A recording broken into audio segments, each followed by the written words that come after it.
Et salut tout le monde. Nous sommes dans la rue. Et les frelons asiatiques se mettent aussi ici. Donc, je ne sais pas si on va bien les voir. Là, on voit bien le frelon asiatique. Donc, ce que je vais faire, c'est que je vais poudrer juste à l'entrée, histoire de les calmer.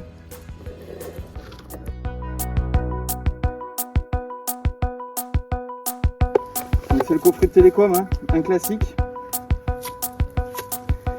Vous voyez, ce sont des opportunistes, de sacrés opportunistes. Ce que je vais faire, je vais essayer de le faire vite.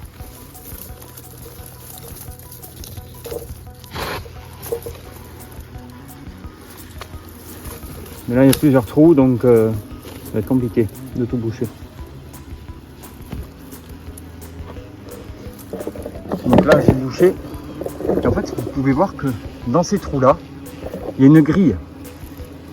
Donc ils ne sont pas rentrés par là. Donc le nid doit être assez petit parce qu'on peut bien voir que les ouvrières sont petites.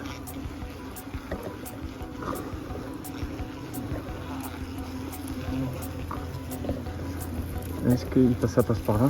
Je ne sais pas. On va voir si... Mais je pense qu'il n'y a qu'un trou où il n'y a pas la grille en fait. Donc je l'ai ça dans la pousse. Donc en fait ils essayent pas forcément de me piquer le pouce, hein. Tout simplement parce que ils essayent de sortir, donc la tête est devant. Ça peut sortir par là.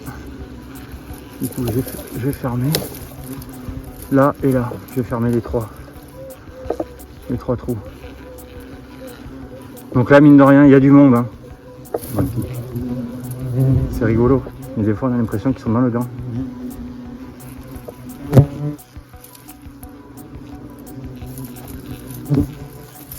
Et en fait c'est la plante qui bouge. Peut-être une qui me vient dessus.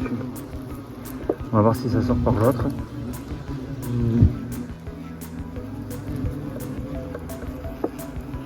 Donc il fait à peu près 35-36.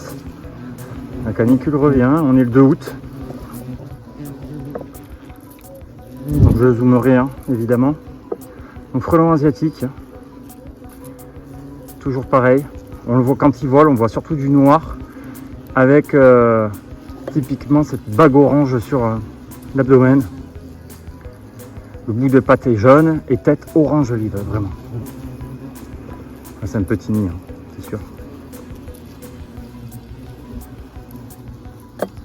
Est-ce que ça sort? Non.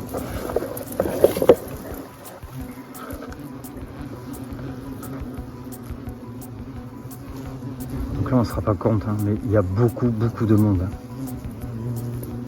Donc on a prévenu les voisins. Et là ça y est, je transpire.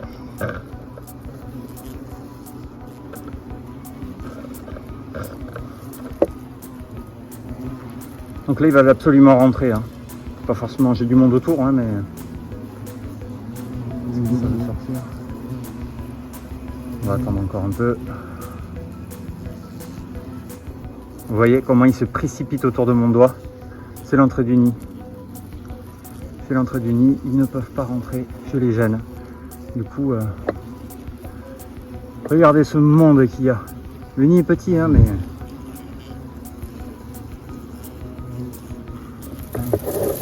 On va laisser ouvrir.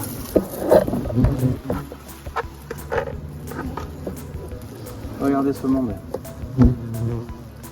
Donc là, ils vont vouloir tous rentrer. Ils vont tous se contaminer.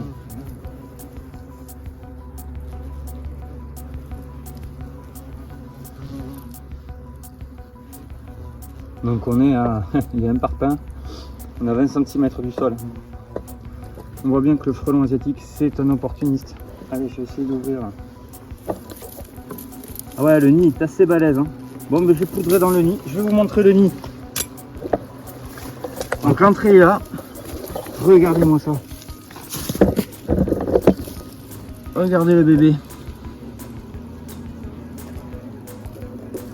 Vous avez vu ça? Bon gros ballon de hand. Il y a quelques alvéoles. Il y a un paquet d'alvéoles. Donc j'ai pu poudrer à l'intérieur du nid par l'intérieur. On laisse en place 72 heures. Surtout, c'est une mémoire photographique, donc on laisse en place bien comme il faut.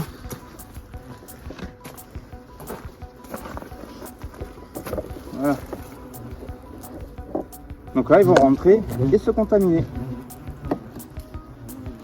Et ça, c'est ce qu'on veut. Donc là, dans un nid comme ça, hein, la centaine de frelons est bien vite dépassée. Ils ne peuvent plus grossir à l'intérieur du nid. Mais en fait, après, ils vont partir en haut des arbres, vers là-bas. Ouais, je prends une petite attaque quand même. Ça fait plaisir. Allez, abonnez-vous, partagez, parce que vous voyez, même dans les compteurs de chantier, enfin les compteurs de téléphone, ça peut être très bien EDF et tout, mais dans les compteurs de téléphone, il y a des surprises. Sur ce, terminé.